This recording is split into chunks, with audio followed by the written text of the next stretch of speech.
Bonjour à tous, bonjour Fabrice, bonjour Coralie. Bonjour. Bonjour. Alors, je vous souhaite tous une bonne année et meilleurs vœux, parce que je pense que c'est mon premier webinaire de l'année, n'en ai pas encore animé un. Fabrice, Coralie, bonne année, j'espère que vous avez passé de bonnes fêtes. Meilleurs vœux, j'espère que vous avez passé de bonnes fêtes aussi, que cette année commence bien. Voilà. Alors, pour rappel, les petites règles, donc on va vous partager le petit support que Fabrice et Coralie ont préparé. N'hésitez pas à poser vos questions dans la partie section ou dans le chat. On va passer jurisprudence par jurisprudence et entre chaque jurisprudence ou slide, Coralie et Fabrice répondront à vos questions. On ne pourra peut-être pas répondre à toutes les questions parce que le but étant de passer tous les sujets. Et si jamais on n'arrive pas à y répondre, on viendra vous prendre vos réponses à la main. Moi, pour ceux qui ne me connaissent pas, je suis Christophe Aubry-Lecomte, cofondateur et dirigeant d'une société qui s'appelle QuickMS, qui on fait de l'édition de logiciels et du reporting RH, et dont les obligations légales. Et on a créé cette actualité sociale avec Fabrice il y a presque 2 ans. Voilà, maintenant. C'est ça. Voilà, je vous laisse vous présenter. Coralie et Fabrice, et après on attaque. Je laisse Coralie débuter, je terminerai. Eh bien, bonjour à toutes et à tous. Meilleure année 2023, c'est ce que je nous souhaite. Il n'en existe qu'une, donc nouvel an, nouvel élan. Nous sommes avec Fabrice, 2 avocats du cabinet Capstan Bureau de Marseille. Nous intervenons exclusivement pour les employeurs. Nous les assistons autant en conseil qu'en contentieux et nous prenons plaisir aussi à animer des formations et les webinaires avec QuickMS. Fabrice Caravade, donc Coralie a tout dit, avocat associé du cabinet Capstan, donc Capstan qui est le partenaire juridique pour toutes vos ressources humaines en conseil comme en contentieux. Allez, on est parti, je mets les slides. Tac. Fabrice, Coralie. Et c'est moi qui vais commencer. Et c'est toi qui passes. Exactement. Ah, alors, tu parles de syntaxe, tu sais, ça me plaît, moi, la syntaxe, c'est ma convention. Exactement. Exactement. Donc, une fois n'est pas coutume, on essaie la plupart du temps pour les habitués qui nous suivent chaque mois, j'espère qu'ils seront de plus en plus nombreux en 2023. En général, on parle surtout dans cette actualité, ce webinaire d'actualité, des jurisprudences. Les arrêts de la Cour de cassation, c'est souvent plus pratico-pratique. Cependant, parfois on fait des exceptions, donc ce mois-ci on va faire quelques exceptions et je commence. On va vous parler non pas d'une jurisprudence mais d'une nouveauté qui peut paraître très centrée, alors même ça fait très plaisir à Christophe puisqu'il est directement concerné dans sa société, peut-être il y en a d'autres parmi vous qui le sont. Alors la convention collective... Tu m'as pas encore dit ce que c'est. Hein. Non, mais de toute façon ça va te concerner, c'est sûr. Plaisir, je ne sais pas, mais ça va te concerner. Donc, la convention qu'on appelle Syntec, c'est un abus de langage. Syntec, c'est le nom du syndicat patronal signataire. C'est la convention collective des bureaux d'études, cabinets de conseil. Donc, dans cette convention collective, ça nous a paru intéressant de vous en parler parce qu'effectivement, des accords viennent d'être conclus et ils procèdent finalement à une forme de mise à jour de la convention collective. C'est ce qui nous a paru intéressant, je vais m'expliquer. Sur certains sujets que sont notamment la convention de forfait en jour, le télétravail et le droit à la déconnexion. Il y a aussi quelque chose qui me paraît plus accessoire par rapport à l'angle de ma présentation aujourd'hui, je veux dire, hein, puisque ça concerne, je ne ferai que l'évoquer, les jours fériés en cas de travail exceptionnel le dimanche. J'en dirai pas plus. Donc, quelques accords qui viennent porter sur, finalement, des sujets nouveaux, ou en tout cas qui se sont développés depuis notamment la pandémie, mais pas que, je pense au télétravail, au droit à la déconnexion. En tout cas, depuis, je dirais, une certaine évolution sur ces dernières années sur tout ce qui concerne la manière de travailler, et donc le télétravail, la déconnexion, et les forfaits jours, parce que ça touche la durée du travail. D'ailleurs, je trouve assez significatif de voir que l'un des accords s'appelle un accord sur l'organisation du travail hybride. Je trouve que ça prend pas mal l'air du temps par la terminologie même du nom donné à cet accord. Alors, je le balaye très rapidement, parce que ce serait évidemment très long de vous présenter l'ensemble des accords, mais on voulait juste attirer votre attention pour ceux, comme Christophe au sein de Quick MS, qui appliquent cette convention collective sur ces nouveautés. Première nouveauté sur laquelle on souhaitait faire un petit focus, il y a donc une reprise des dispositions conventionnelles concernant le forfait en jours par une extension des catégories de cadres qui peuvent, d'après la convention collective, bénéficier de ce type de convention de forfait en jours. Pardon. Pour rappel très rapide, la loi, le Code du travail, définit les salariés qui peuvent se voir proposer et conclure une convention de forfait en jours. Pour faire très très court, il y a surtout un critère d'autonomie, notamment donc les cadres. Beaucoup de conventions collectives qui prévoient des dispositifs de convention de forfait en jour vont donc affiner cette disposition légale en illustrant quels sont les salariés, quelles sont les classifications dans la convention collective qui peuvent du coup, en conséquence de la norme légale, se voir proposer des conventions de forfait. C'est donc le cas dans la convention collective Bureau d'études techniques.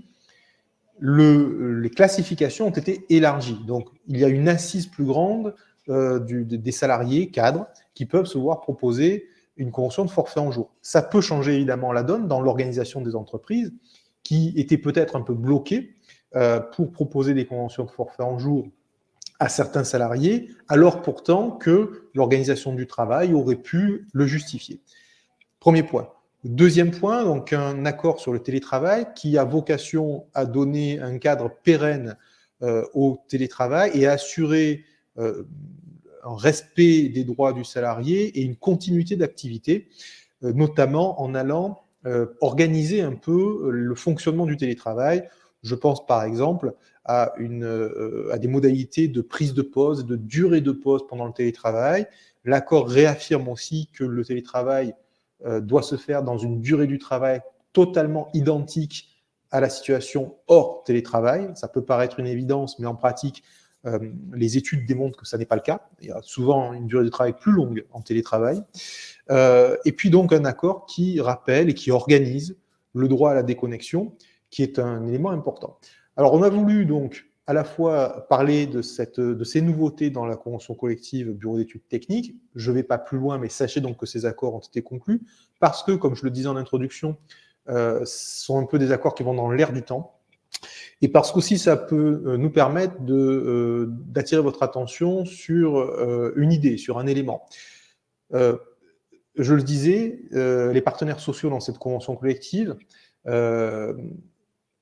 peut-être parce que le secteur couvert par cette convention s'y prête, ont capté un peu l'air du temps et les évolutions de la société à travers cette négociation et ces accords. Même si vous n'êtes pas dans cette convention collective, ce sont des sujets dont il faut se saisir. C'est un point sur lequel je terminerai ma présentation. Il faut se saisir les forfaits, plus généralement l'aménagement du temps de travail, avec effectivement cette combinaison qu'on voit de plus en plus avec des périodes de télétravail, des périodes en présentiel, une hybridation de l'organisation du travail. Tout cela amène à des considérations juridiques en droit du travail que les entreprises ne peuvent pas ignorer en faisant du bricolage. Ou en tout cas, c'est souvent, même si ça peut être fait un temps, c'est souvent à court terme, sinon ça finit par poser des problèmes. Au niveau d'un accord collectif, au niveau d'une convention collective, on l'a traité dans la convention collective Syntec. Je vous invite à réfléchir à ces sujets. S'ils ne sont pas traités correctement au niveau de votre branche, selon les branches, c'est prévu ou ça n'est pas du tout prévu, ou alors peut-être parce que les dispositions ne conviennent pas à votre entreprise, sachez que vous pouvez envisager des accords d'entreprise sur le sujet. Et évidemment, je ne saurais trop vous conseiller de nous contacter. On rappellera probablement le mail destiné à cela à la fin, pour faire effectivement du sur-mesure dans ces sujets-là, pour favoriser l'organisation de votre entreprise. Ce sont des sujets très importants. Donc voilà ce que je voulais dire à l'occasion de cette actualité propre à la Syntec.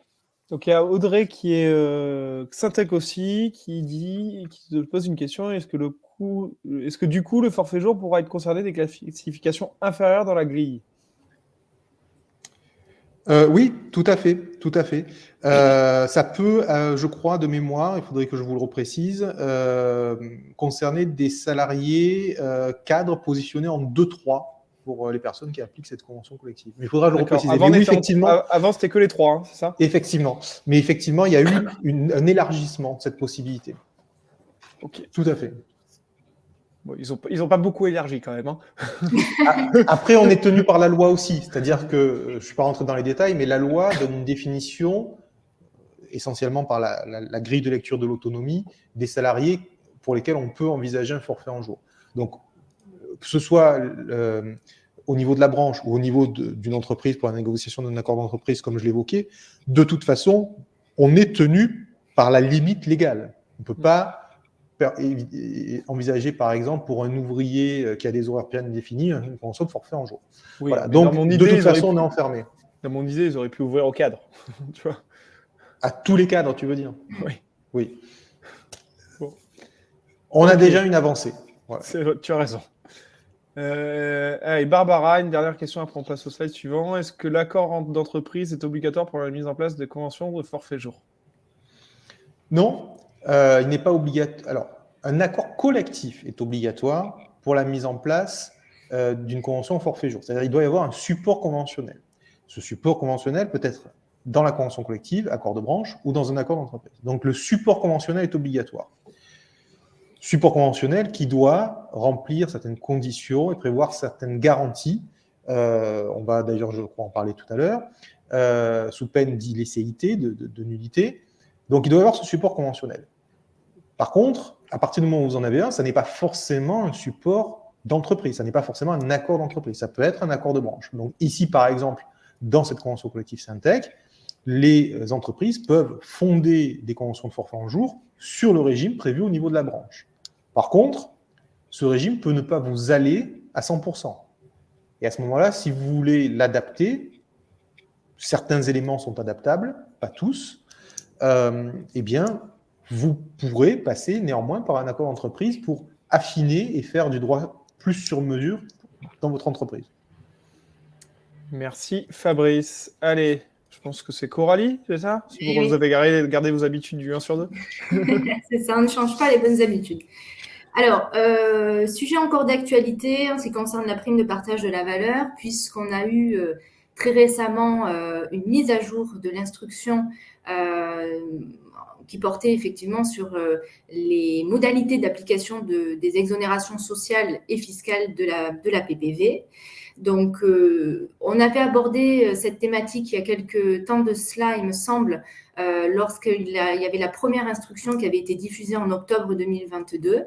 L'instruction qui est en ligne, hein, c'est tout à fait possible de la télécharger et encore plus facile que prévu puisque effectivement on peut prendre connaissance des nouvelles modifications qui ont été apportées au mois de décembre 2022 et ce sont des précisions fortement utiles puisqu'on est enfin renseigné sur les pratiques, sur la façon dont on doit rédiger et prendre en compte les critères de modulation pour qu'il n'y ait pas de disproportion et donc de difficultés en termes de remise en question des décisions ou des accords que vous aurez pris sur le sujet.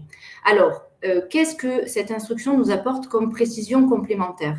La première, c'est que l'instruction aborde la situation des groupements d'employeurs. Et elle précise explicitement que la prime et donc l'exonération sont applicables pour les groupements d'employeurs.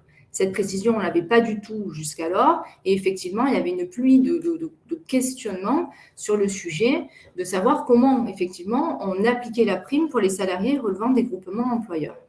Le deuxième point qui va vous intéresser, je n'en doute pas, c'est la modulation de la prime.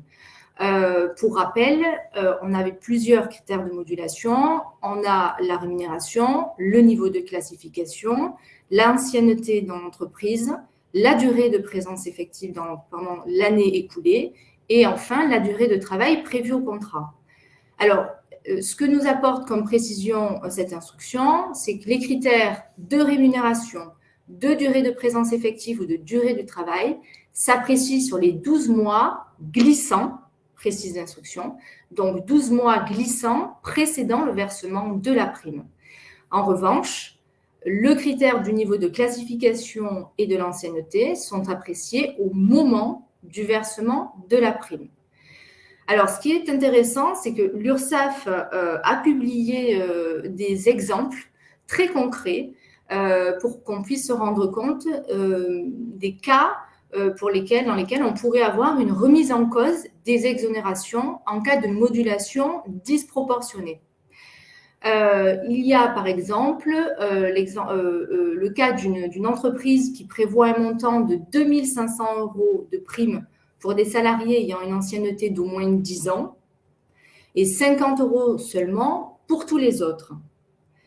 Et bien dans ce cas, on estime que l'entreprise ne peut pas bénéficier du régime social de faveur, puisqu'on estime que le montant est manifestement dérisoire au regard de celui prévu pour les salariés qui ont une ancienneté de moins de 10 ans. L'écart est tellement important, effectivement, qu'on considère qu'il y a une disproportion notable. Autre exemple de modulation qui, pour le coup, a été validé, c'est lorsqu'on prévoit des écarts moins importants, par exemple 2 500 € pour les salariés qui ont au moins 10 ans d'ancienneté, 1 250, donc on crée un intermédiaire pour tous les salariés qui ont entre 5 ans et 10 ans d'ancienneté, et enfin 500 € pour les salariés qui ont moins de 5 ans d'ancienneté.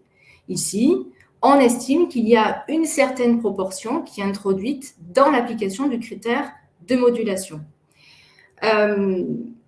Il y a aussi la question, maintenant qu'on a une meilleure visibilité sur l'appréciation et l'application de la modulation dans les critères prévus par la loi, de comment les entreprises qui ont institué une modulation disproportionnée, comment peuvent-elles s'en sortir et rectifier le tir?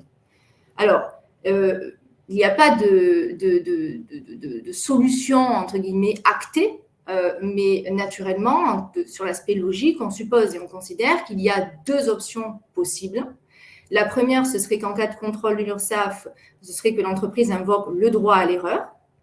Sinon, par prudence et par anticipation, il est tout à fait possible d'envisager de conclure un avenant à l'accord ou à la décision unilatérale pour mettre en place la prime de partage de la valeur en cohérence avec ces indications apportées par l'instruction qui a été mise à jour en décembre 2022. Et cela permettra de corriger le tir et de rectifier, à tout le moins de pouvoir être en capacité de présenter à l'URSSAF un document qui effectivement répond aux critères et à la façon dont le législateur a envisagé l'application de ces exonérations sociales et fiscales.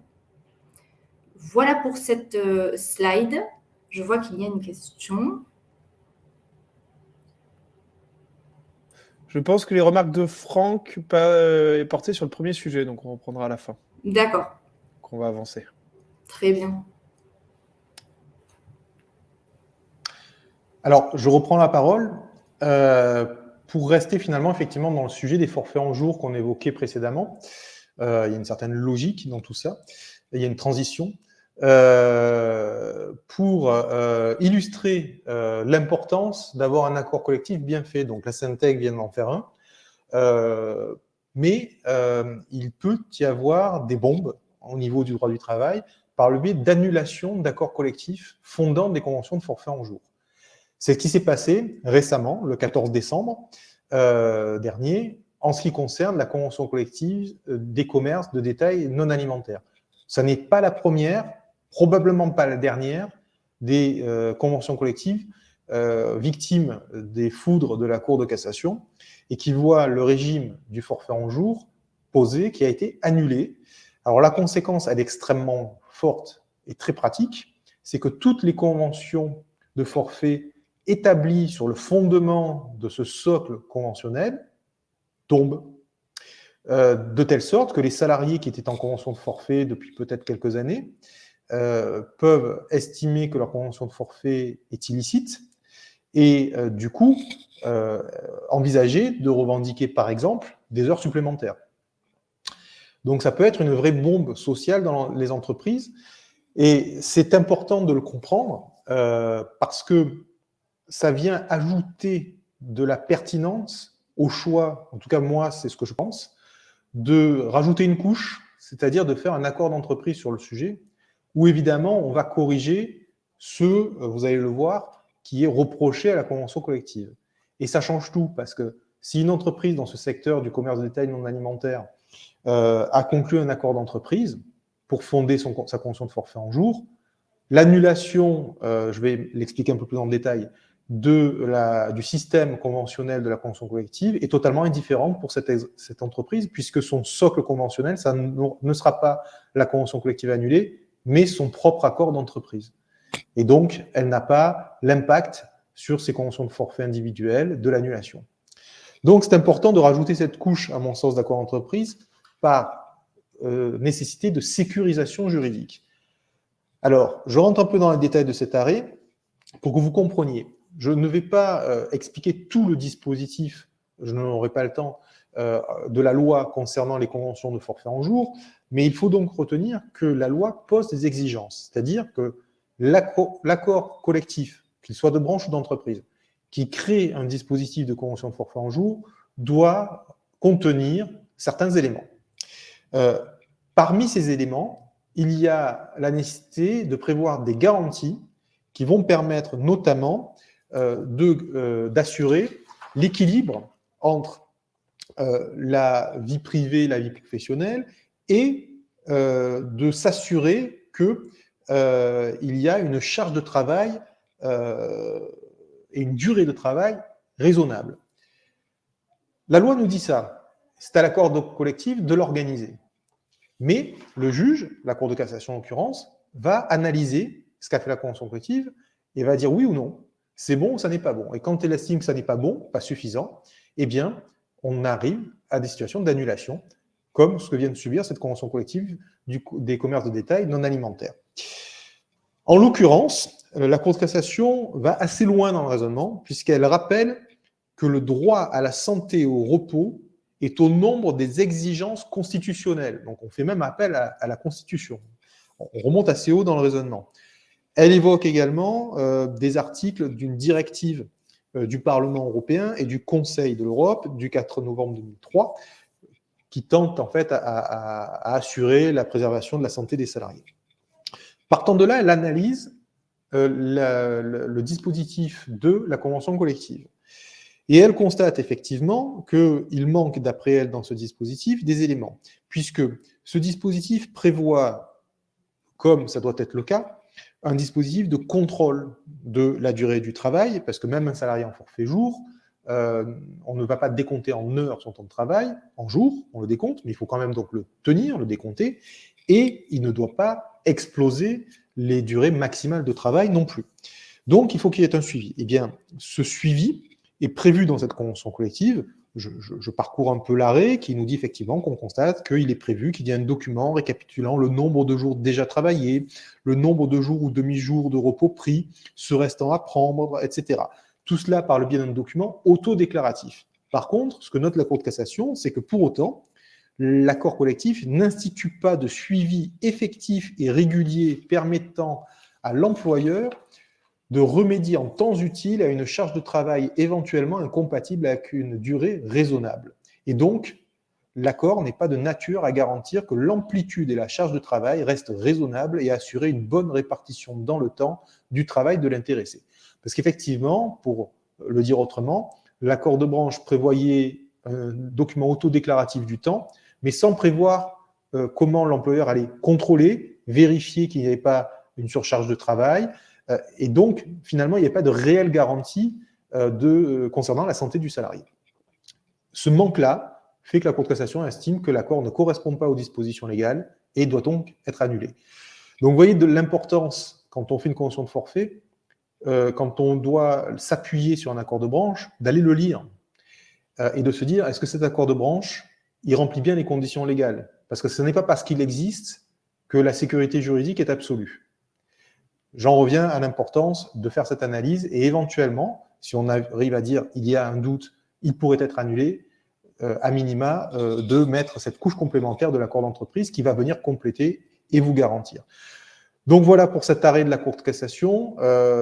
J'attends de voir s'il y a des questions. Eh ben, regarde, je crois que je te l'affiche en live de Barbara.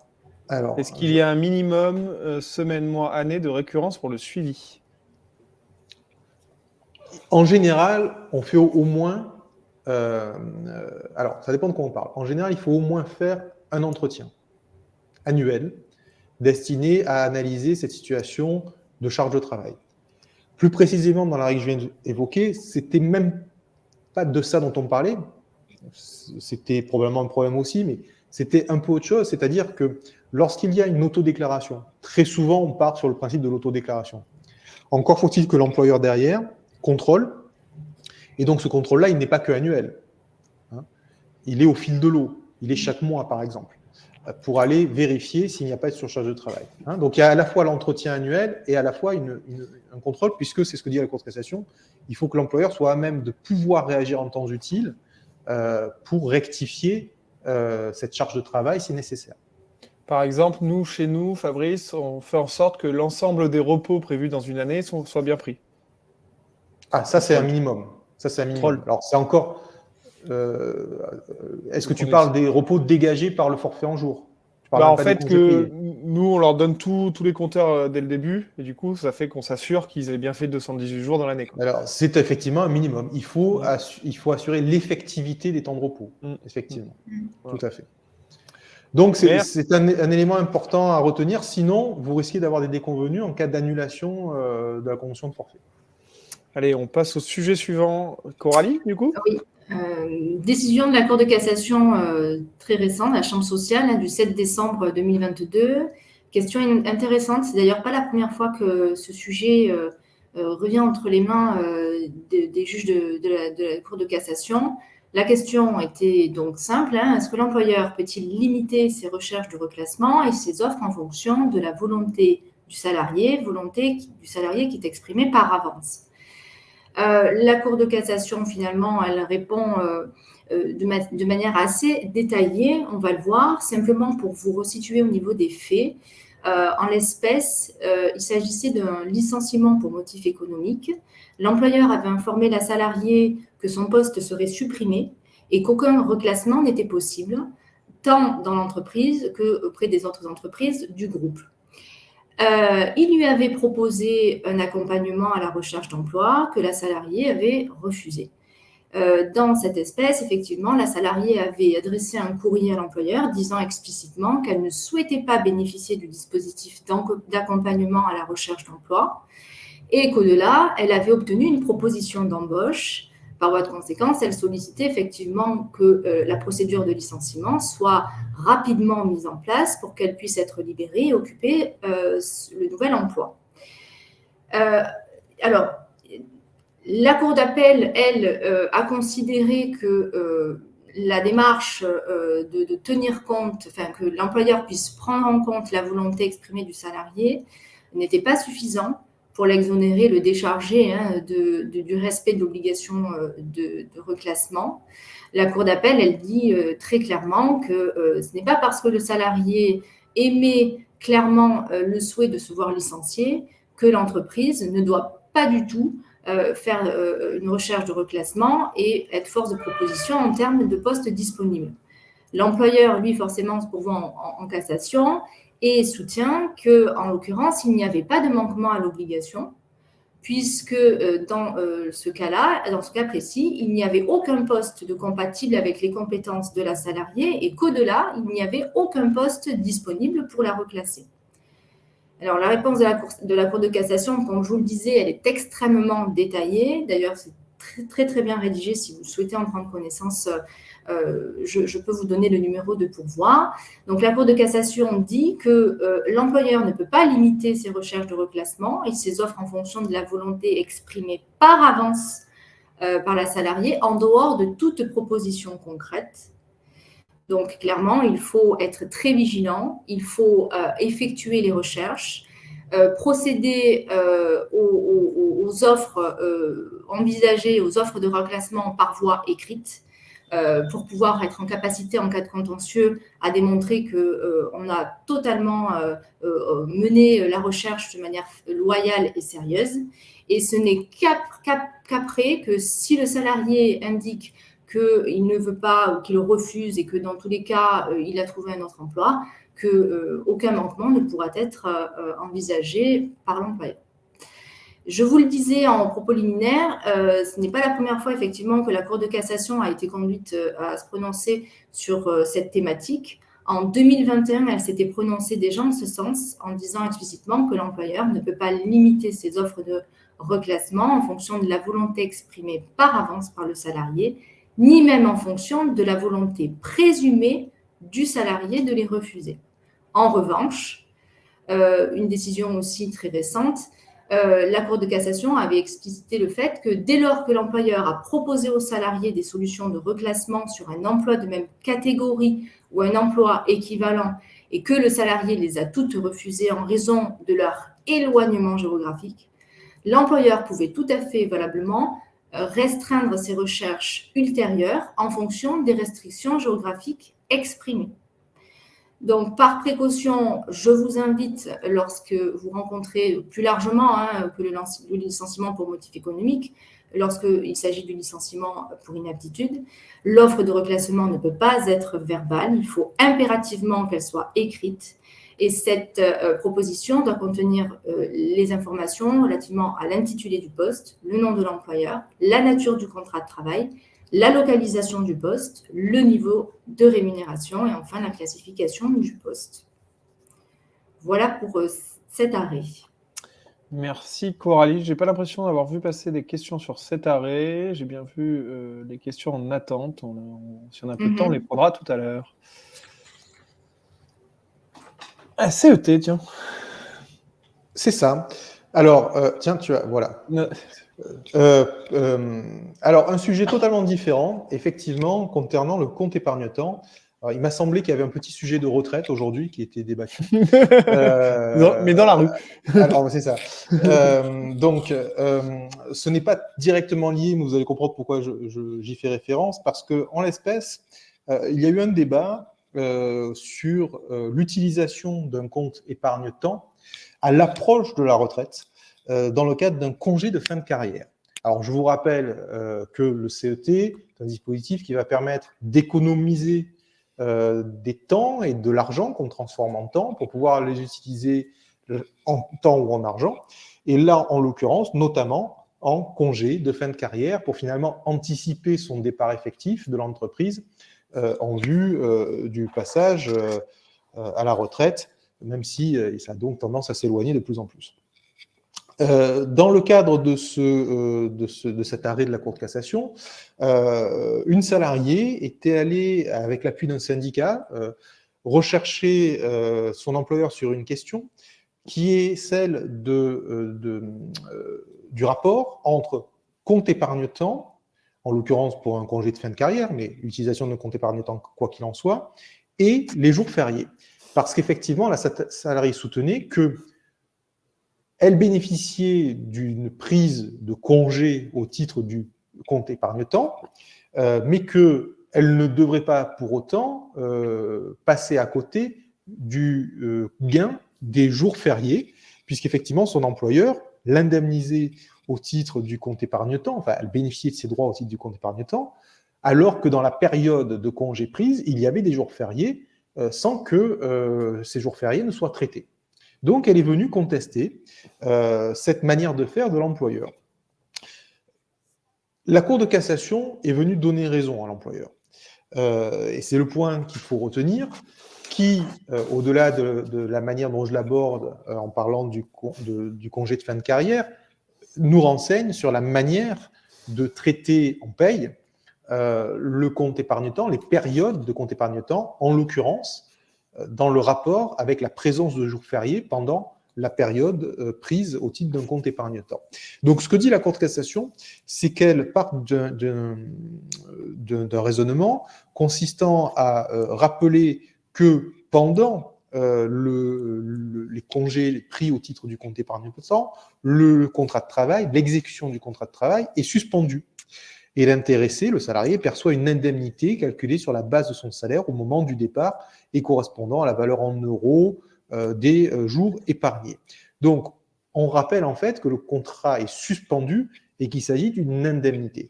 Et que donc, partant de là, le salarié ne peut pas prétendre à une rémunération au titre des jours fériés afférents à la période parce que tout simplement, il n'est pas en période de travail. Voilà, c'est la logique de la Cour de cassation qui paraît assez cohérente au demeurant, mais qui était intéressante de souligner aujourd'hui parce qu'effectivement, comme je viens de le dire, elle nous renseigne sur comment apprécier cette période de congé prise au titre du compte épargne-temps. Et cette logique-là avec les jours fériés, on pourrait imaginer peut-être la retrouver dans d'autres questions de rapport entre le compte épargne-temps et certaines situations qui peuvent intervenir pendant la prise de jours épargnés au titre du compte épargne-temps. Est-ce qu'il y a des questions sur cet arrêt ? J'en ai pas vu. Alors, je laisse la parole à Coralie. Pour le dernier arrêt, heures supplémentaires. On a bien balayé aujourd'hui. Le dernier arrêt du 14 décembre 2022 qui n'apporte pas de grandes nouveautés, simplement un rappel essentiel sur le régime probatoire lorsque le salarié, effectivement, intente une action en justice contre son employeur en vue d'obtenir le paiement ou un rappel de salaire au titre des heures supplémentaires. La loi, donc il y a une disposition légale dans le Code du travail qui arrête le régime probatoire et qui nous indique qu'en cas de litige relatif à l'existence ou au nombre d'heures de travail accomplies, l'employeur doit fournir au juge les éléments de nature à justifier les horaires effectivement réalisés par le salarié et que c'est au vu des éléments et de ceux fournis par le salarié à l'appui de sa demande que le juge pourra former sa conviction après avoir ordonné, en cas de besoin, des mesures d'instruction utiles. Donc, de manière concrète sur le plan pratique, le salarié formule une demande en matière d'heures supplémentaires. Il va devoir apporter des éléments les plus précis possibles pour pouvoir étayer sa demande et expliquer pourquoi cette demande est bien fondée. Et c'est sur la base de ces éléments, effectivement, qu'en réponse, l'employeur va pouvoir émettre produire d'autres éléments pour contredire et apporter effectivement une autre vue d'angle sur les heures réellement effectuées. Alors, dans cet arrêt, finalement, c'est la seule chose qui est un petit peu originale, si je puis dire, c'est que l'action avait été intentée initialement par une salariée, action qui a été reprise par les ayants droit suite à son suicide. Et cette circonstance avait été prise en compte dans l'appréciation des juges, puisque les ayants droit indiquaient que, outre le fait de démontrer que la salariée tenait des décomptes pour démontrer les heures réalisées, il y avait effectivement un rapport établi par l'inspection du travail qui donnait les heures de début et de fin du travail. Il y avait également une multitude de témoignages indiquant que la salariée travaillait beaucoup. C'est vraiment le terme qui est employé dans les attestations. La Cour d'appel, au-delà de tous ces éléments qui avaient été produits, la Cour d'appel a débouté les demandeurs, estimant que les décomptes ne contenaient pas d'éléments préalables suffisamment précis quant aux heures non rémunérées. Et la Cour d'appel estimait encore que les attestations produites n'étaient pas suffisantes pour connaître les horaires de travail du salarié, partant de l'idée que l'indication selon laquelle le salarié travaillait beaucoup ne peut pas répondre et n'apporte pas d'éclairage suffisant. La Cour de cassation ne suit pas le raisonnement de la Cour d'appel et a donné raison aux ayants droit en retenant que selon les constatations émises, les éléments produits étaient bien au contraire suffisamment précis pour permettre à l'employeur de répondre. Et elle a relevé, à juste titre pour le coup, que l'employeur ne produisait aucun élément de contrôle de la durée du travail. Et vous le savez aussi bien que moi, effectivement, en matière de droit du travail, le doute, au-delà, profite aux salariés. Donc, faute pour l'employeur d'apporter un élément de contradiction, effectivement, la position était de donner raison aux ayants droit. Enfin, et c'est le petit renseignement que nous apporte en plus la Cour de cassation dans cet arrêt, c'est qu'elle nous dit que dans l'hypothèse où l'existence d'heures supplémentaires est retenue, il appartient au juge d'évaluer souverainement le quantum, sans être tenu de préciser le détail de son calcul, l'importance étant de fixer la créance salariale s'y rapportant. Donc, autant que possible, si on est en difficulté pour établir les éléments, au moins apporter des témoignages pour ne pas embrasser ce contentieux sans aucun élément pour émettre à tout le moins, à minima, un doute. Voilà pour cet arrêt. Alors, on n'a pas de questions. J'avais demandé des précisions à Franck sur sa question. Je ne me rappelle plus très bien sur quel sujet ça portait. Il n'a pas répondu. J'ai l'impression qu'il n'est plus là, peut-être, qu'il a dû nous quitter. Donc, je vous propose de répondre peut-être aux 2 petites questions d'Audrey dans les 3 minutes qui suivent. Et après, on s'arrêtera là. Donc, Audrey avait une première question par rapport au suivi des forfaits jours. Qui est, est-ce que mettre à disposition des salariés une procédure d'alerte de suractivité suffit? Alors, c'est difficile de dire ça suffit, parce qu'il faut lire les choses en globalité. S'il n'y a que ça, ça risque de ne pas suffire. Mais ça fait partie effectivement des dispositifs, des types de dispositifs qu'on va prévoir dans les accords collectifs relatifs au forfait en jour. Je pense que ce qui est le plus important, c'est de prévoir un dispositif qui va traduire le fait que l'employeur va avoir un regard et une capacité d'intervention pour garantir le fait que les durées de travail sont raisonnables. Donc, certes, le salarié peut alerter, mais ça ne sera pas suffisant en soi. Il ne faut pas qu'il n'y ait que ça. Sinon, d'ailleurs, je pense que c'était prévu dans l'accord qui a été annulé. Sinon, on risque effectivement l'annulation, comme dans l'arrêt que j'évoquais tout à l'heure. Merci Fabrice. Alors attends, j'ai eu un message dans le chat. Ah, Franck est encore là, et il est en train de préciser sa question. C'était la première dans le pipe. Je pense que je l'ai comprise, la question. Ah, si tu es meilleur que moi. Voilà. En droit du travail, peut-être. C'est certain. Alors, je pense que je l'ai comprise, effectivement, parce que je vois qu'il évoque 10 sujets réservés. Alors, il y en a 13, mais effectivement, il y a des sujets pour lesquels l'accord de branche prévaut. Alors, par contre, par rapport aux questions, parce que Franck évoque le fait qu'on peut, par un accord majoritaire d'entreprise, déroger à la loi, dit-il, sur le sujet des forfaits en jour. Alors, attention, je m'arrête 3 secondes parce qu'il y a dans la question une confusion qu'on voit souvent.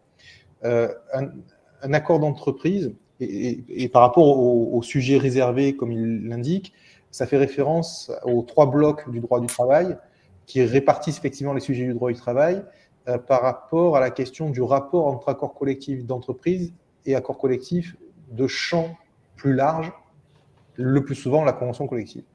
Ce n'est pas par rapport à la loi, hein. C'est dans les rapports entre accords collectifs. C'est-à-dire, effectivement, dans ce qu'on appelle le bloc 1, il y a 13 sujets, par exemple les salaires minimums, pour lesquels la convention collective, l'accord de branche, ou en tout cas l'accord de niveau supérieur, prévaut sur l'accord d'entreprise. Et on ne peut déroger par accord d'entreprise qu'en étant plus favorable. Par contre, sur tout ce qui va relever essentiellement du bloc 3, c'est une grosse partie du droit du travail, c'est ça qui est très intéressant, c'est une très grosse partie du droit du travail, c'est l'inverse, c'est-à-dire c'est l'accord d'entreprise qui prévaut sur l'accord de branche, même s'il est moins favorable. Donc effectivement, pour faire court, les modalités du forfait en jour relèvent du bloc 3 et l'accord d'entreprise va prévaloir sur la convention de branche. Pas sur la loi, sur la convention de branche. Néanmoins, je ne veux pas rentrer trop dans les détails, mais dans la question du forfait en jour, certains sujets peuvent relever du bloc 1, où là, c'est l'accord de branche qui prévaut sur l'accord d'entreprise. Je pense par exemple aux situations où un accord de branche prévoit une rémunération minimale accrue pour les salariés en forfait jour. La rémunération minimale relève du bloc 1. Donc, c'est assez subtil, d'accord ? À retenir, ce n'est pas les rapports avec la loi, c'est les rapports entre accords collectifs. Et oui, globalement, la question du forfait en jour, c'est l'accord d'entreprise qui prévaut, sauf certains éléments particuliers dans cette question du forfait en jour où ça va être l'inverse. Voilà. Donc, on vous conseille de vous faire accompagner. Je pense que c'est le mieux. Alors, par un avocat, mais par Fabrice, c'est mieux. Par Fabrice et Coralie, c'est mieux. Mais surtout, faites-vous accompagner. N'hésitez pas si vous avez moins de questions et on vous dira comment on peut vous aider et dans quelles conditions en nous adressant un mail sur quickms@capstan.fr. Voilà. Bon, Ce sont des sujets qui peuvent être très problématiques si c'est mal traité. Juste, nous, par exemple, chez QuickMS, on fait des entretiens trimestriels et on pose des questions aussi sur est-ce qu'ils ont respecté leur repos, etc. Ça, notre pape d'outils, on a un outil qui s'appelle Crew qui permet de gérer les entretiens professionnels, mensuels, annuels, entre collaborateurs et managers. Donc, si ça vous intéresse, n'hésitez pas à nous contacter.